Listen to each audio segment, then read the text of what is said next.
Dear colleagues and friends, good morning, good afternoon, and good evening regarding on which part of the world you are.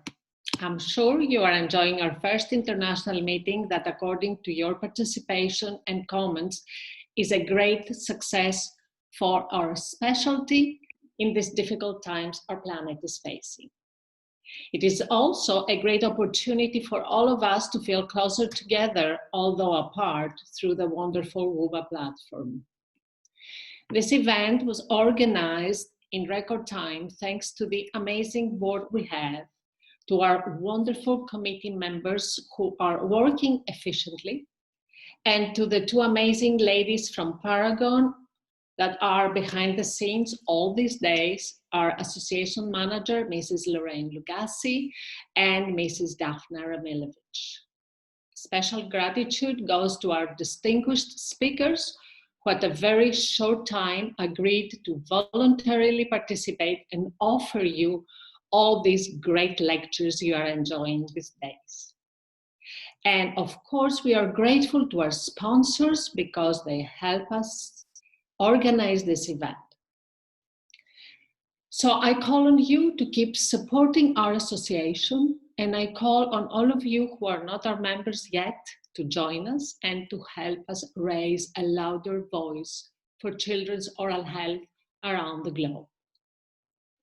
And now it is my pleasure to introduce my colleague and dear friend, our speaker of the session, Professor Andreas Agouropoulos.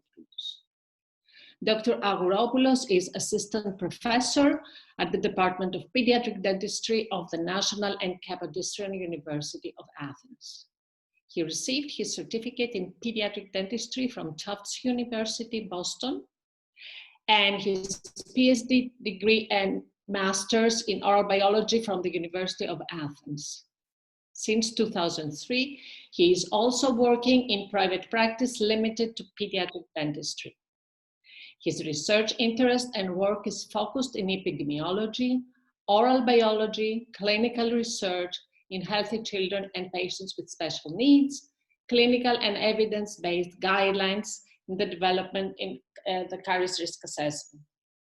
He is former Secretary General of the Hellenic Society of Pediatric Dentistry, former member of the Membership Committee of the IAPD, and current member of the Education Committee. He has participated as a speaker in several national and international congresses, has published several articles, and has received international awards for his work. His lecture today has the interesting title, Improving Communication with the New Generation Parents. Please note that there is a question and answer box for you to place your questions. You can also like questions that were already asked, and according to the most likable ones, it will be easier to choose which ones Professor Agouropoulos will answer live.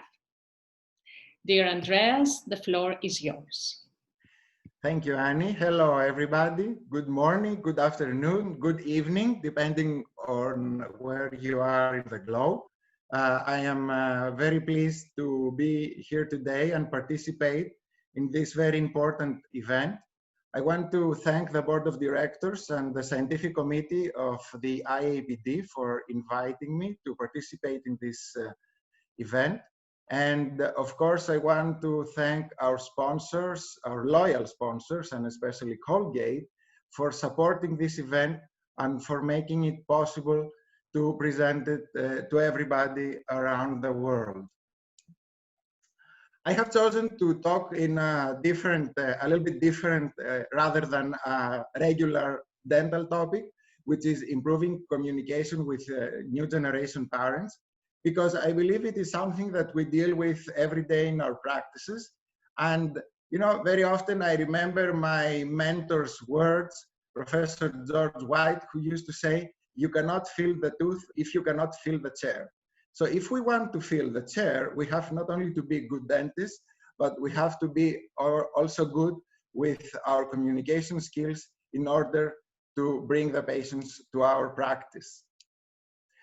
To give an overview of what I will present today is I'm going to give a little bit of an overview about why we need to have effective communication, why new generation parents are a little bit different, and what are the basic basic characteristics or the profiles that make the communication with them unique. I'm going to give a little bit of information and stress on things about ourselves as dentists and how this affects the communication, and discuss ways of improving communication. Communication has been the basis of our civilization, and it has evolved over the years. And one of the things that is very interesting is that the distance between the two subjects that communicate has been becoming bigger and bigger. And today, instead of being in the same room, looking at our faces in a close distance, we are apart. But on the other hand, we have the pleasure to be able to have more participants from all over the world who would not sometimes be able to come in a meeting. Although I hope that this will end soon and we will have again face-to-face meetings. Hippocrates said many years ago that it is far more important to know what person the disease has rather than what disease the patient has. And by that said, he meant that in order to be a healer, what you need to know is what are the unique characteristics of the patient, how to deal with the patient, and this will improve your ability as a doctor to diagnose and treat that patient. And since we are scientists and we like to base our knowledge on sound evidence, these are the results from a systematic review done on the literature regarding patients with rheumatoid diseases. And it was shown that high levels of trust in the physician as a result of the good communication between the doctor and the patient was linked to lower disease activity, better global health, and everybody can realize how important this is for patients with rheumatoid diseases, less organ damage, fewer side effects of the medication, and better belief of the patients that they have control over the disease. To change a little bit gears and get into our field, we know that dental treatment is a severe cause of anxiety. It has been ranked as the 5th most common cause of anxiety. And this results to the vicious circle of dental fear. When a patient has fear about dental treatment, he then avoids dental treatment, then we have more dental problems, and this results into symptom-driven treatment with more pain, less satisfaction, and more concerns from the patient, which leads to more dental fear.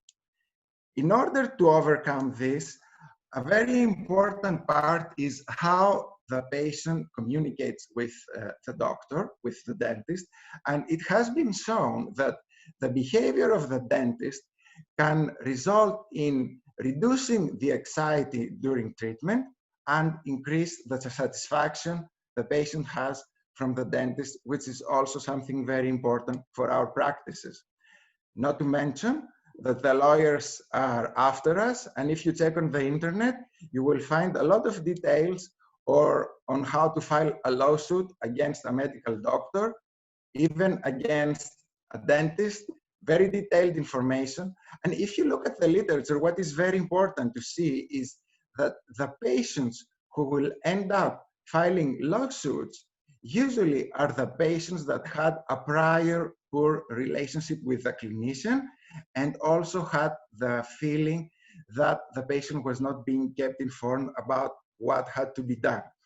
So we realize that communicating better with our patients is very important, because not only it helps us be better doctors and provide better health, but also reduces the problems we have in our practice and eliminates severe problems like medical lawsuits. In pediatric dentistry, we have the unique position of dealing not only with the patient itself, who is the child, but also with the parent. We need to be good doctors. We need to be good in communication with our children, but we also have to be good with communication with the parents in order to convince them to bring the children to us, to gain their respect, to gain their trust, and therefore to have a good rapport and establish the best situation we can for the child, for us, for the parents, for the family. And this brings us to what are the differences in the new generation parents comparing to the parents in the past. We have heard a very interesting lecture by Dr. Mursi on Monday, who spoke about the different parenting styles and how this affects the behavior of our children. And what I will do in the next few minutes is describe what are the unique characteristics of the patients, the parents of the patients that we see in our practices, talk a little bit about the patients themselves, and then about us as dentists. It is very interesting to see how the generations have evolved through the years, starting from World War II up to today. So the generations, the baby boomers were the first two generations after World War II. They grew up feeling that they can achieve everything by hard work, and that's what they did. They seek for more and bigger, which resulted in acquiring wealth and giving that wealth for the upbringing of their children, which were the next generations, Generation X and Generation Y. Generation X received that message from their parents and transformed that into hard work. But what happened with Generation Y, which is the millennials, and it has to do a lot with some unique characteristics that we will discuss shortly, they wanted to have everything fast and now. And that has to do a lot with the evolution of technology.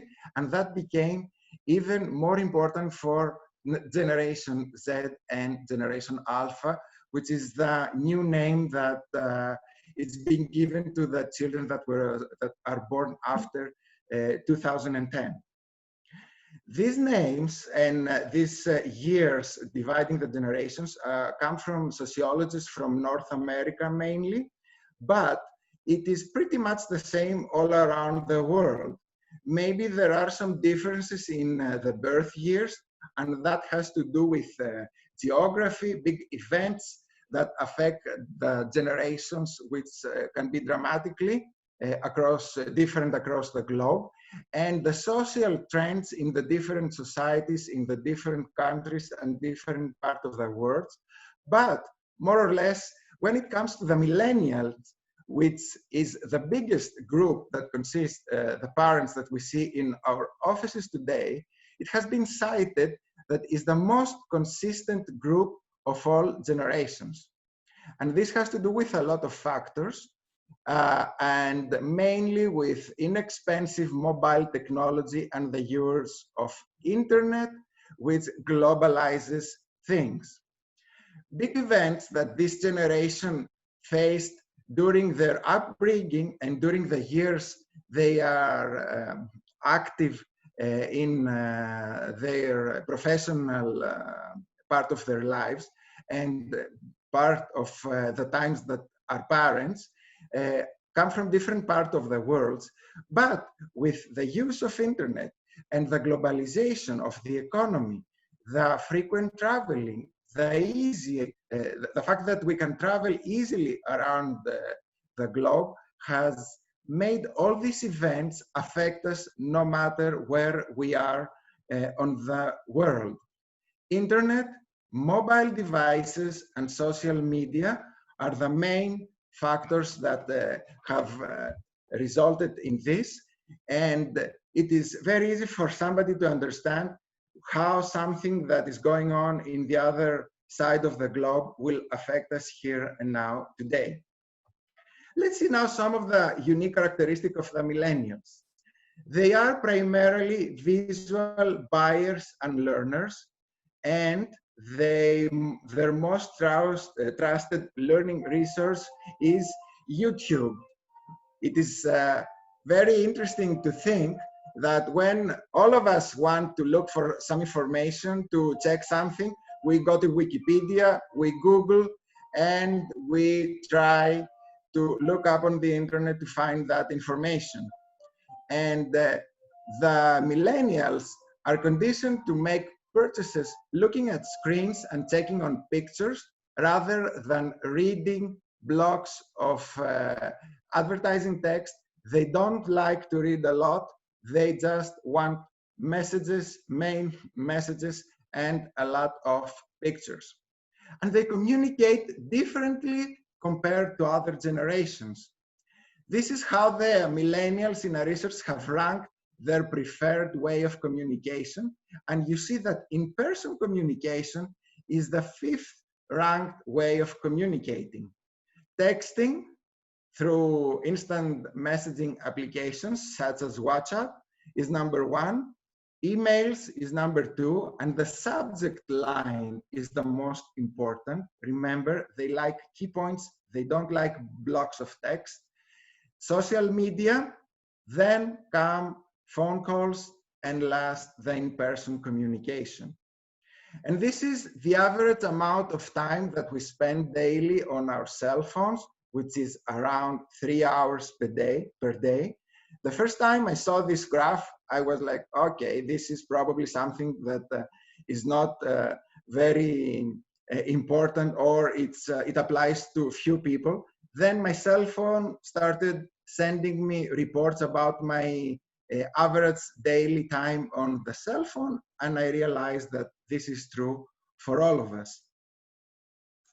So 68 of the millennials report, that's almost 2/3 of the participants in this study, that they text a lot daily in comparison to a previous generation where around half of them reported texting a lot, and almost everybody owns a smartphone. What is very, very interesting is to see that millennials engage with their smartphones much more than they do with significant others, with parents, friends, children, and co-workers. So it is obvious that we spend a lot of time between ourselves and the screen, and it's not only to communicate with other people, it's just us, the screen, and the internet. So this has changed a lot the way we act, we feel, and we deal with technology. And this, if you think about yourself and how you look on the internet, on your mobile device, on your iPad, or even on your laptop, you want to look for things that will come up fast, immediate. And if you think that somebody is like a child is being raised in this situation, it is very difficult to commit. It is very difficult to develop a way of thinking that is really focused. And this has been blamed as one of the reasons for the increased attention deficit disorder that we see a lot in our children, but we also see a lot in adults. And we have to remember that some of these adults will be parents in bringing their children in our offices. Millennials have the least established loyalty as customers, but if they feel that a brand, a service, that also applies to us, or a company is good for them, it suits them, and it makes them feel well, they are very loyal, and they are very likely to refer that to their friends when they have a good experience. So keep that in mind, because this is very important for the way we communicate and we bring patients in our offices for marketing purposes. I'm saying that.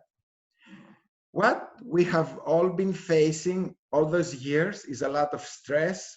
We have a feeling that we have to be superhuman for our families, for our job, for our social life, and we have to deal a lot with the results of financial crisis that more or less have been part of everyday life around the globe in most countries. And this is causing a lot of toxic stress. The human body is built to deal with situations of short times with high stress, but it's not built to deal with situations of long periods of stress. The American Psychological Association in 2013 recognized as toxic stress as the situation that is stressful for long periods of time, and it has to do with the microeconomy of the person, the family, the work and the working environment, the job, if we have a job, the fear of losing the job, and the microeconomy that has to do with the society we live in, the country, and the global situation. So all those factors cause a lot of stress that affects us for long periods of time. And added to that today, we have the pandemic of coronavirus. And what is very important, and we see coming up in the literature, is that vulnerable people are more exposed to abuse and are difficult to seek for help. There is a lot of physical, emotional, and sexual abuse, domestic violence, and probably this is something that we might soon face also in our practices with the children that come and the parents that bring those children coming from families that have problems like this. Another interesting fact is that toxic stress and the situations from the environment affect our genetic material. It has been shown that mothers that have the specific trait of this gene that codes the dopamine and the reaction to the emotional responses to environmental factors, when the mothers have these traits and they were exposed to economic crisis, they had more harsh parenting style. They were more violent to their children. They used harder language, and they showed less affection to their children. And this is very important because social and physical environment during childhood will affect the way our genetic material is expressed. So even if we don't have changes in the DNA, the expression of the DNA through epigenetic mechanisms produces different phenotypes, and this can be inherited to the next generations. So something that happens today can have detrimental effect to the generations to come. And this has been proven in the literature for many serious events that have happened around the world. Which brings us a little bit to the characteristics of the children that we see in our offices today. They are named Generation Alpha. And to give you a small example of what we have to face, this is Ryan. Ryan is a 7-year-old boy from Texas. He has been doing toys reviews since he was 4. And now his channel on YouTube has 18 million followers. You can imagine that this is not the average neighborhood child. It will have different way of thinking, different way of acting, and this will also affect the interaction with their parents. And there is a lot of information if you look up on the internet on how the parents raise these children and how millennials actually do things different and play a role in the upbringing of their children.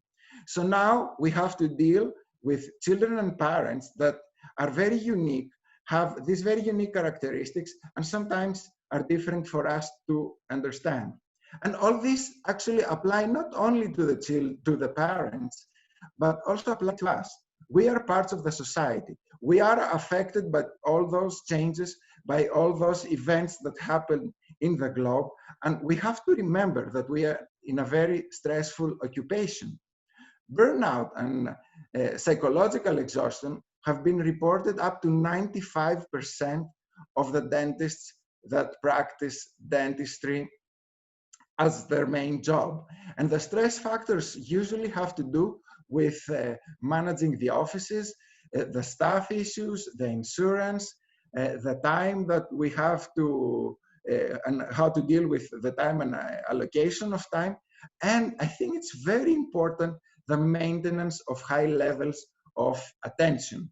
Stress and fatigue have been blamed as main causes of needle accidents, and everybody can think that all these will be even worse now in the COVID-19 area with the overloading of the system, with the higher expenses that we have, the higher overhead to operate our offices, and the less income that we'll have, which is something that is on the news all around the globe. And the reason I'm talking about all this is because all these factors will affect our communication skills. Put yourself in the position when you are happy, you are relaxed, and everything in the practice that day goes smoothly. On the other hand, if you are stressed, if you have a bad day, if you have problems with your house, with your family, with a friend, with a colleague, with staff, that makes the day hard, and that will also affect how the day will run in business, and also sometimes, and I would say actually most of the times, how the children will react to that. When we are happy and calm, we have better attitude and better behavior from our small patients because they feel how we feel.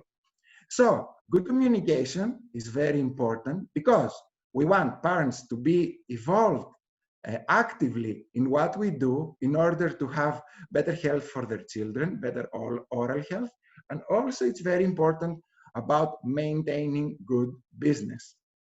These are the two communication models that have been suggested as the ones that describe the communication between a doctor and a patient. One is the active-passive model, where the doctor does, the patient does not react to that. The second is the guidance cooperation model, where the doctor tells the patient what to do and then the patient does it, no questions, no discussion included. And the third is the mutual participation concept. And this actually is the model that applies today, where we help the patient to actively participate in help themselves. We have to realize that this is the only way to communicate today, because we need to explain, we need to have consent, and we need to inform before we perform. Otherwise, we may end up being in a difficult position of getting even medical lawsuits, and of course, we will not establish the best rapport with our patients. Now, when it comes to face-to-face communication, body language and tone of voice, which is the non-verbal communication, accounts for the most of the message that we communicate. Words is just 7%. It's how we feel, what is the output of our voice, the tone, the way we act, the way we move, the way we smile, the way we look at the patient, that actually delivers most of the message. So we have to pay attention to that. And this also explains why when we feel well, we have a better day in practice, because we give a positive attitude and we receive a positive attitude also from the others. Let's see now what our patients want when it comes to the communicating with them and how to establish better rapport with them. They like calm manners and they like reassuring things. Remember, don't be negative. It's not good for establishing rapport and for good communication. You know, nobody likes to be blamed for something that is not doing, it's not doing well. So it's better to say in a more positive way something and guide the patient to realize what is happening. We have to take seriously what patients have to say. We have to make them feel important. You know, it's not nice having the cell phone ringing the time we are talking with the parents, or checking our app messages at the same time. We have to be there and communicate only with the parent and the patient. The patient needs to be told what is going to happen. We need to inform, we need to explain, and we need to gain them to take their consent before we proceed. And it is very important to encourage patients to ask questions. Sometimes they are afraid, they are shy, or they just don't like to ask questions. But if we give them the place and we make them feel comfortable, they will do that, and this will improve the way we communicate. And we have to realize that there are some severe obstacles when it comes to communicating with others, and especially with parents. That is the education level, the language barrier. Today in our practices, we see a lot of patients that come from different ethnic backgrounds. They have different languages, or their language is not at the same level as ours. And it's also the issue of health literacy. Health literacy is the capacity to obtain, process, and understand basic health information, make appropriate healthcare decisions, and have the ability to access and navigate the healthcare system. And you know, this is a very important factor because it's something that you cannot tell by just looking at the patient. It has nothing to do with a background, it has nothing to do with education, it has nothing to do with profession. I must tell you that two of the most difficult children I had in my practice, and probably two of the children with the worst situation in their mouths, really bad oral health, a lot of problems, a lot of decay, very few brushing, were the children of a cardiologist father and a pediatrician mother. And the reason for that is because the mother was needle phobic and dental phobic also. And you can imagine how that has affected her children. So you cannot tell by just looking at the patient what is someone's health literacy level. And we have to remember, stress alters the ability to understand medical information. Put yourself in the position of a patient where the doctor brings up bad news. You might have a lot of questions, you might have a lot of concerns, you need to ask to get informed, but the stress that comes to you at that time actually blank things in your mind. So we have to realize that when we talk to our patients, and we have to use simple, clear language so they can understand what we're saying, ask how they feel, give them the opportunity to ask questions, and communicate better with them. And this can also influence appointment keeping. In this research project, it has been shown that one of the 3 domains that affect appointment keeping in the dental office is health literacy. And actually what you see in the green boxes are the factors that can be significantly altered by the practice, altered by us. So if we have good communication, we can convince the patient about the need of the treatment. We can convince the patient about the value of follow-ups, and we can make the patient understand instructions better. And this will eventually end up in better appointment keeping and in better business for all of us who have a private sector in our jobs. So, very important, focus on the things that the patient needs to know and needs to do, what the parent needs to know and needs to do. As we said before, millennials don't like a lot of information scattered around, so we have to be very specific. We have to remember that sometimes it is very difficult for the parent to be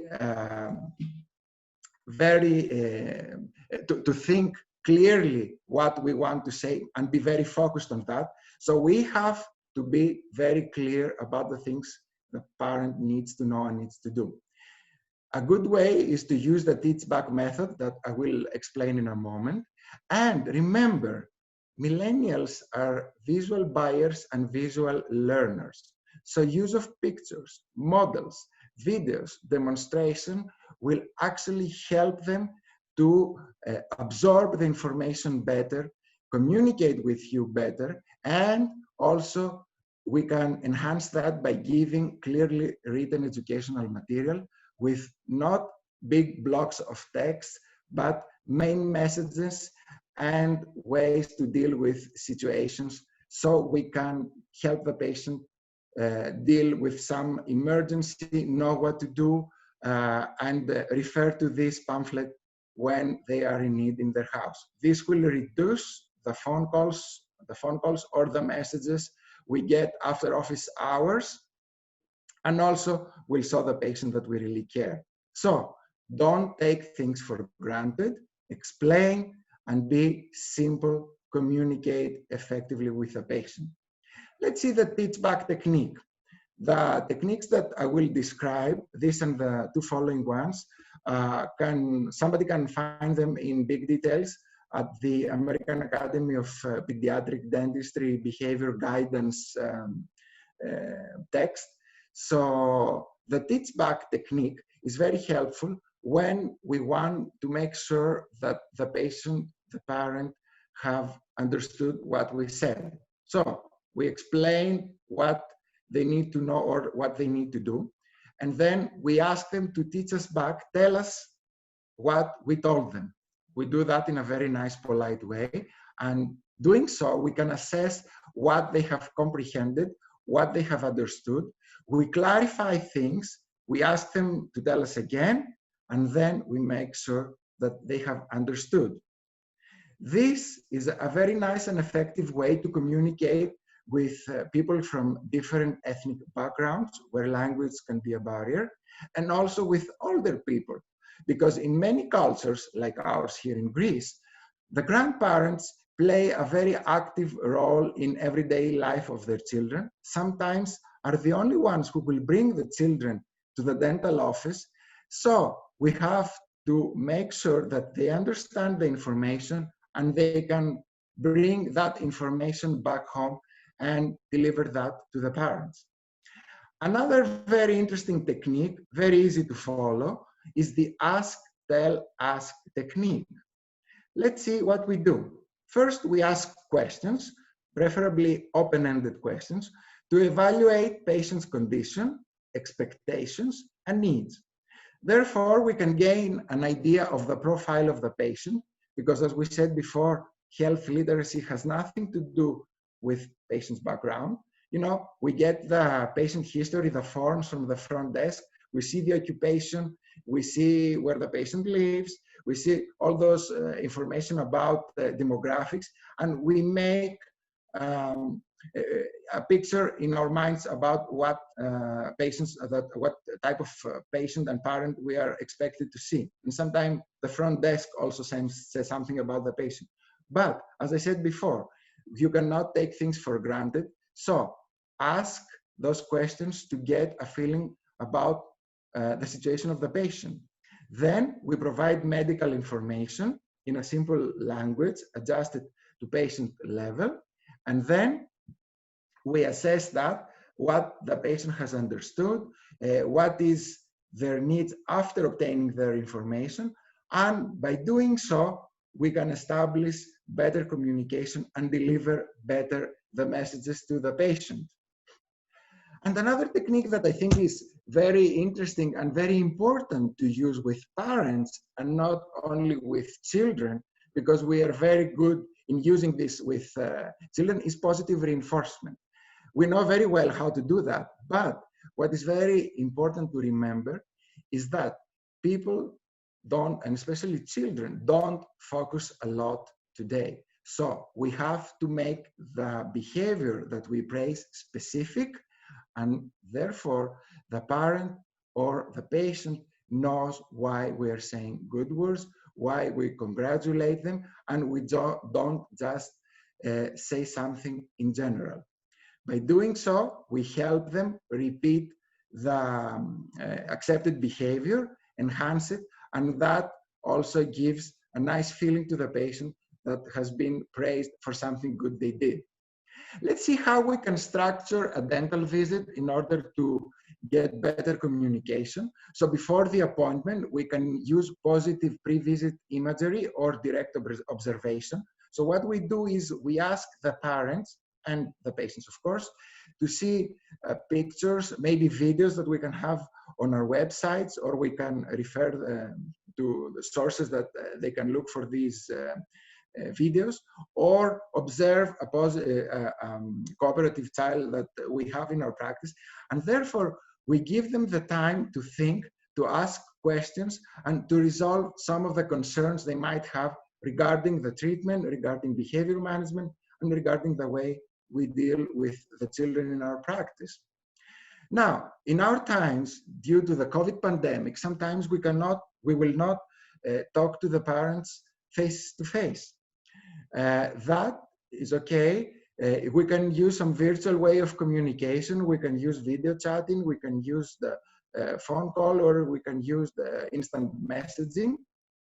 And we have to remember that phone calls are not accepted by all patients. So if we have a good feeling about who the patient is, we prefer to send a text message rather than give a phone call.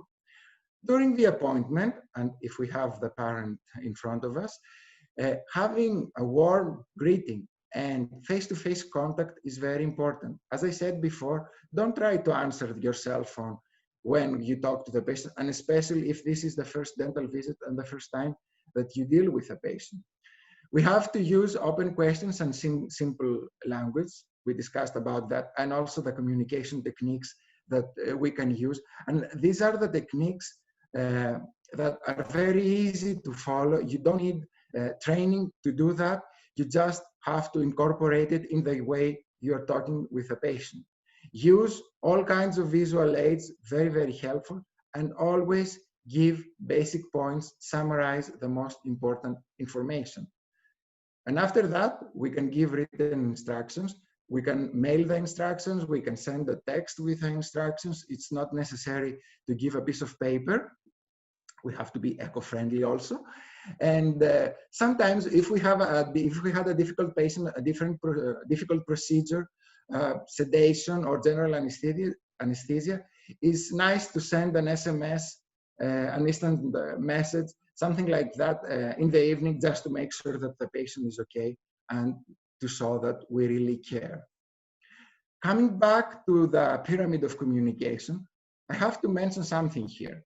Sometimes a patient walks in and we have a bad feeling, we have a bad idea about the patient, we know that it's a difficult parent, we know it's something that we don't really like.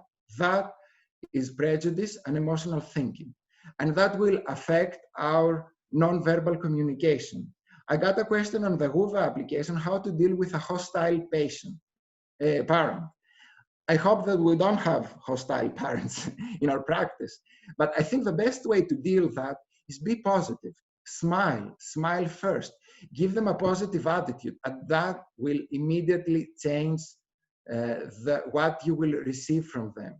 And then you have to figure out, by asking questions in a nice way, why they have this, why they are hostile, why they treat you like that, why they have this behavior. And if you realize what has been going on, then it's much easier to resolve. But I think being positive is the most important part, because this will affect the non-verbal communication. And this has to do with our professionalism. And professionalism is our contract with society as a profession on the rights and obligations that both sides have on the way we deal and communicate. And usually we like to define professionalism from our part as dentists, but it's very interesting to see what the patient think about that. And in this survey, where 500 patients were asked to rank the elements of dental professionalism, rank good communication skills right after adherence to sterilization and infection control, professional hygiene, and clean professional attire. So actually what this tells us is that we have to look clean, be clean, look clean, and have good communication skills. And this comes before our diagnostic and clinical judgment and provision of the most efficient dental treatment that was ranked 4th after the 3 previous items. And we certainly don't want our patients to feel that they are coming to something like this when they come in our dental clinic. And it has to do a lot with how patient-centered our clinic is. What is the tone? What is the first impression of our clinic? It has to do with the pleasant and calm environment that we have in our clinic, and this does not it has nothing to do with the decoration or the way the clinic is set up. It has to do with the staff and with us as doctors, with our attitude, with us being helpful with the patients, having patient-friendly appointment scheduling, check-in procedures, handouts that are helpful, and so the parent that we care and we want them to be relaxed, and when they are relaxed, they will communicate better with us. Up to now, we have discussed a lot about the face-to-face communication, but social media in dentistry now play an important role on how we communicate with the parents and the families of our patients in the office. And we have to remember the parents that walk in our offices and the children that walk in our offices, and a great number of us also are digital native generation. That means grew up in a situation where technology was part of their life, so they are very keen with using this technology and find it useful and very important for everyday tasks. The thing is, what we as dentists use the social media for, and in this nice recent review, it was found that dentists use social media mostly for marketing purposes and for education purposes. But there are conflicts when it comes to that. Overexposure on social media can be bad for us. So if we post, for example, too many pictures from trips we have done, vacations we have gone to, a patient might think that we make a lot of money, therefore we are really expensive. So they will avoid visiting us because they will think there's going to be a financial issue.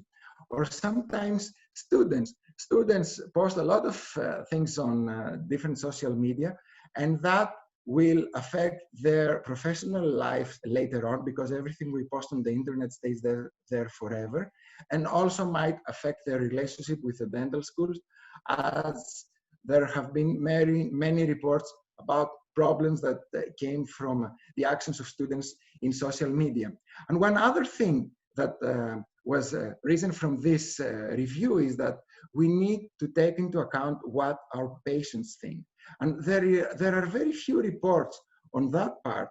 And actually, this is a very interesting survey on dentists and patients and how they are connected in social media, mostly Facebook, because that was the most preferred social media that dentists used. So most of the patients expect us to have a website for our office, but they don't expect us to be present in social media. And actually, when they were asked if it is appropriate for the dentist to add a patient as a friend, 74% of the dentists said that this is not appropriate. Only 14% of the patients said that. But on the other hand, more dentists, almost 30%, added patients as friends, whereas patients did that in a less percentage. As I said before, marketing is one of the reasons that we, as dentists, use social media. And most of the dentists in this survey agreed that a modern day dental practice must have an online presence. And this will attract new patients in the practice. But what is very important is to see what patients think and what they look for when they look at social media. So the main factor that is important for a parent to choose, for a patient and a parent to choose a practice, is recommendations from friends and family. And you know, this brings us back to what we said before about the millennials, that if they are happy with a service they got, then they are more likely to refer friends and family to that service, product or company. The facility and technology, so this is something that we can use in our benefit, but presence in social media did not seem to be very important. On the other hand, when they looked at the dentist social media, mostly they looked for the qualifications, awards, and positivity of the reviews, but they didn't give a lot of, they didn't place a lot of importance in things like special offers, number of likes, and before and after images, something that we as dentists like to post a lot on the different social media. And this brings us to my last part of this presentation, and this is smile. But this is smile from a different view, and not the fact that we try to provide nice smile and good oral health to our patients. Is how we can use smile to our benefit in order to communicate better. Guillaume Duchenne, back in 1862, divided genuine and fake oral voluntary smiles. A genuine smile is what you see in picture 1. A voluntary smile is what you see on picture 2. And the difference has to do not with the area of the mouth, but with the area of the eyes. You see in a genuine smile, the eyes are smaller, the muscles are contracted, and they give this appearance of the pleasant feeling of the real smile. And this has to do with the function of the different muscles.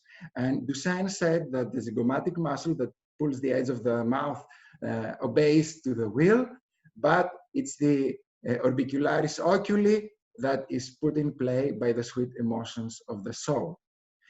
What is very important to know is that the smile triggers the reward system to the recipient of the smile. It has been shown from functional MRIs that different areas in the brain lightened up in mothers as a response to the smile of their offspring, of their babies. And not only that, but the reward system is connected to the memory system of the brain. And it has been also shown that people tend to remember better the faces and the information they got from a smiling compared to a neutral face. Therefore, we see that it is very important to smile. And, you know, during the years, it has been challenged that this categorization by Duchenne with fake and or voluntary and genuine smile is true, because it has been shown that even if we try and we have a voluntary smile, this can produce similar electrical brain activity compared as the genuine smile, and this will spark your emotions and make a better mood. And actually, if we improve our own state of happiness, this has a positive effect. This affects the non-verbal communication, which I talked a lot during this presentation, and this also affects the willingness to help others. Now, I'm going to put a big smile on my face so you can remember the conclusions of this presentation. You have to remember that millennials and with the unique characteristics that we discussed are the majority, but not everybody who works in our practice. So we have to adjust accordingly, and we can do that by using the techniques we have mentioned. We have to individualize, because even if somebody belongs to a generation, that doesn't mean that he has all the characteristics of that generation.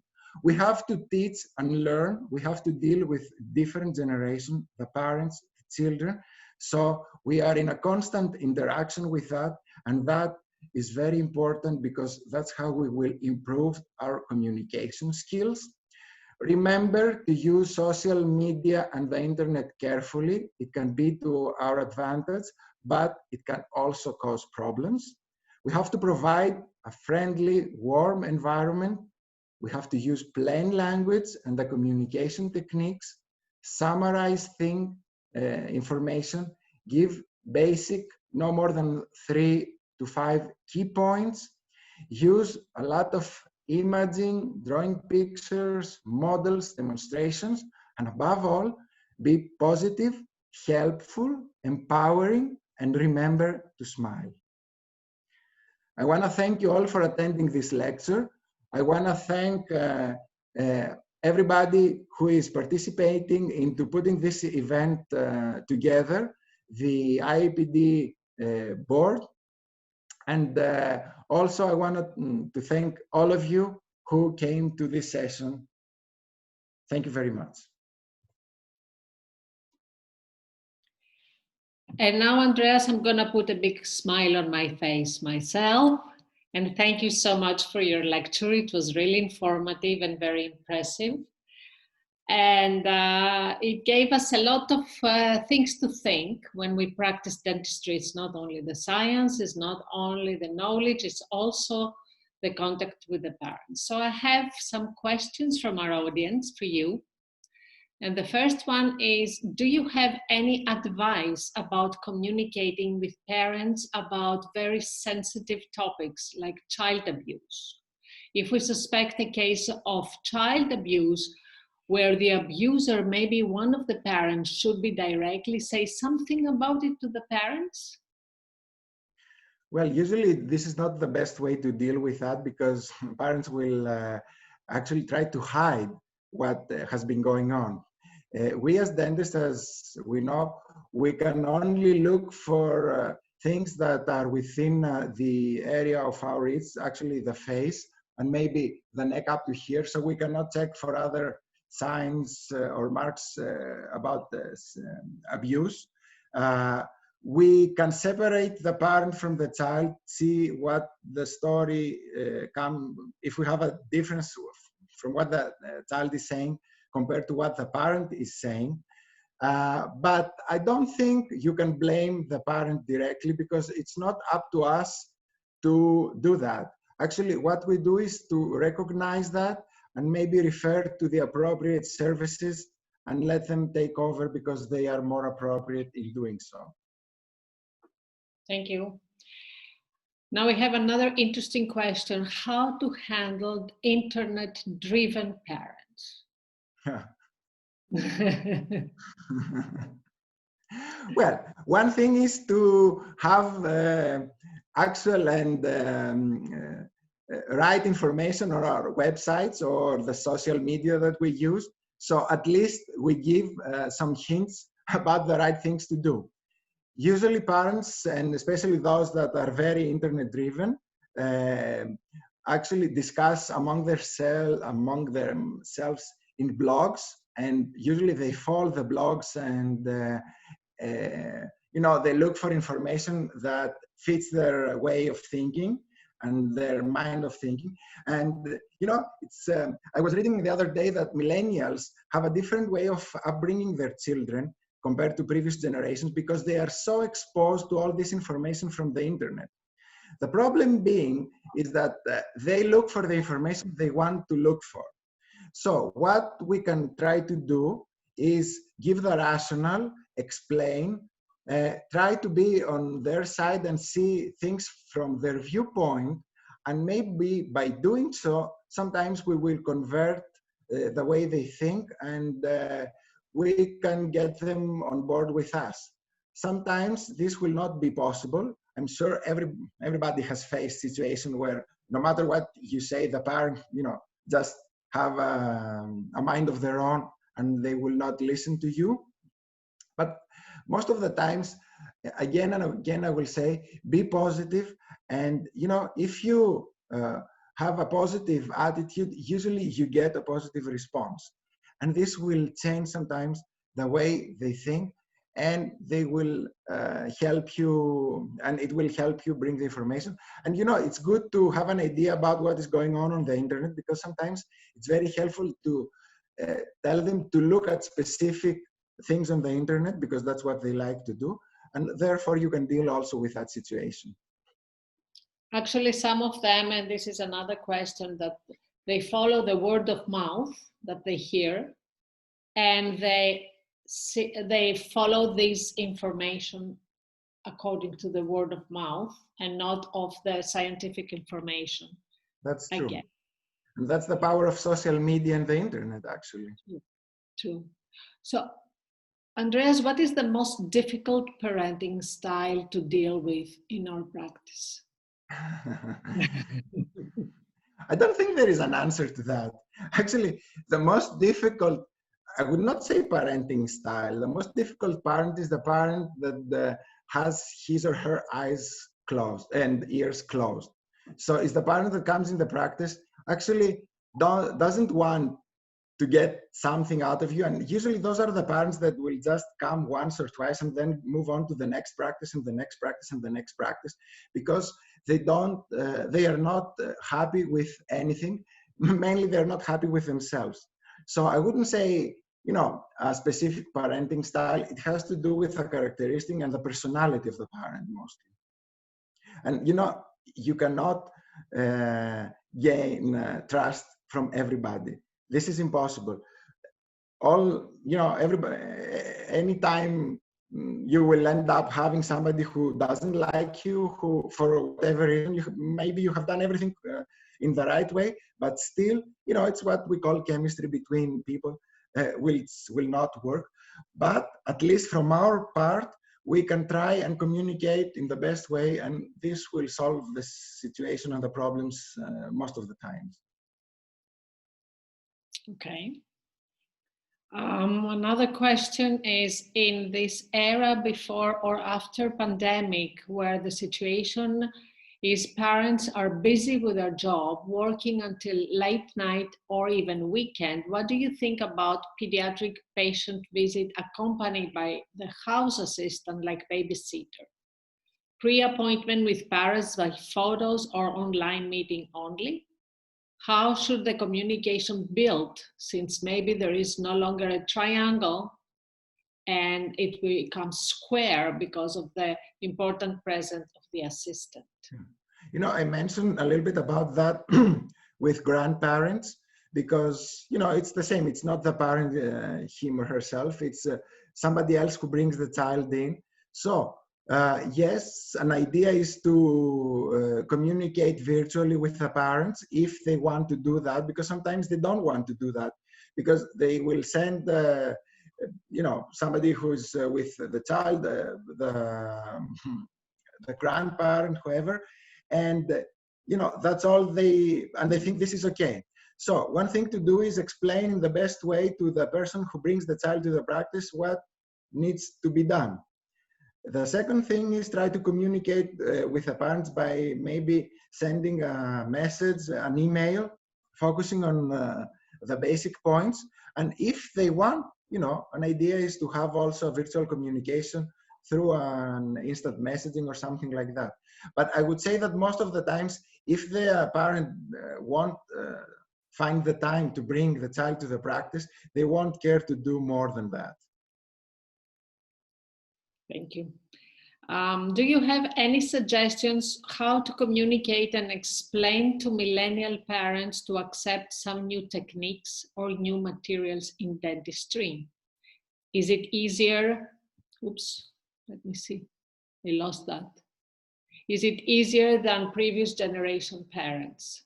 I think it is easier sometimes, because they look up on the internet and they are more familiar, or sometimes they have heard from other parents. They discuss a lot in the blogs that we mentioned before. Look up on the internet, the groups they have, and also parties or get-togethers of parents. So yes, I think it's easier for millennials, especially when it has to do with new technologies, new materials, things like that. But again, it has to do with the way we also communicate the message to them. And also refer to the internet. They like the internet. We have to realize that. True. But trusted sources all the time.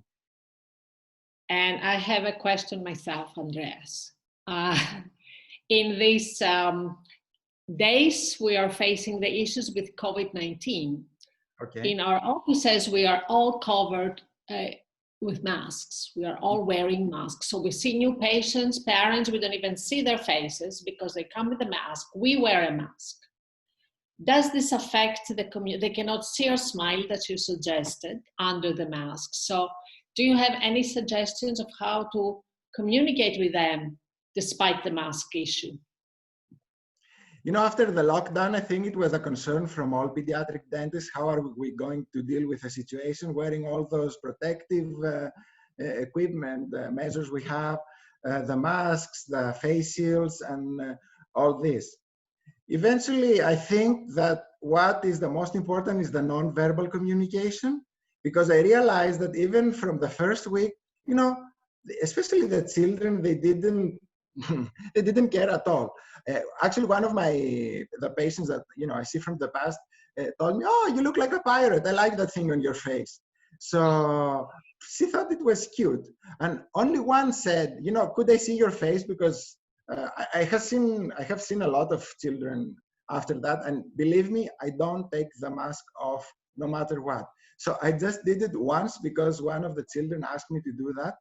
So, I think one is the non-verbal communication that is the most important.